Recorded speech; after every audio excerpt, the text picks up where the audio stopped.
Hello guys! So dahil wala tayong magawa, ayan, at naisipan kong magluto nitong sarap Pinoy kutsinta dahil ako ay nag-crave din. So dahil sa isang bowl, ibuhos na natin yung isang buong pack ng kutsinta mixture natin. Tapos kapag nabuhusan natin lahat ay kumuha tayo ng 1 cup of water at ibuhos na din yan. Tapos kuhanin na natin ang ating mixer manual at i-mix na natin hanggang sa mag-mix na talaga siya ng buo at wala ng mga buo-buo.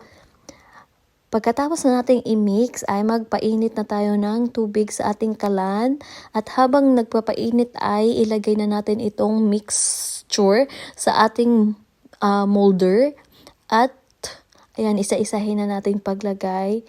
Ayan guys, at tapos na yan. Sige, i-ano ko muna siya. Ayan, ipapakita ko sa inyo, i-zoom in natin. Yun. So, natapos na, ayan, at kumukulo na ang ating tubig, ay ilagay na natin ang ating kutsinta. Ayan.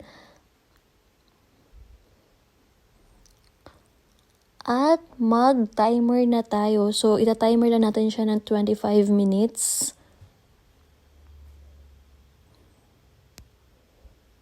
Ayan, medyo blurred pa yan, ha?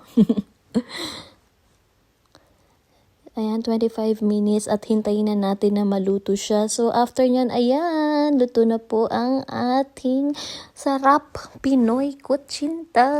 So, naglagay lang ako dyan ng desiccated coconut on the top of our kutsinta. Yan, masarap yan guys. Ayan.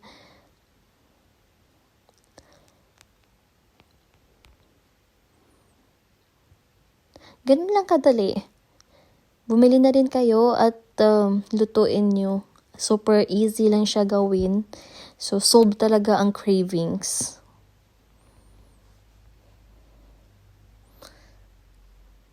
So, yan lamang guys. Maraming salamat. Bye-bye.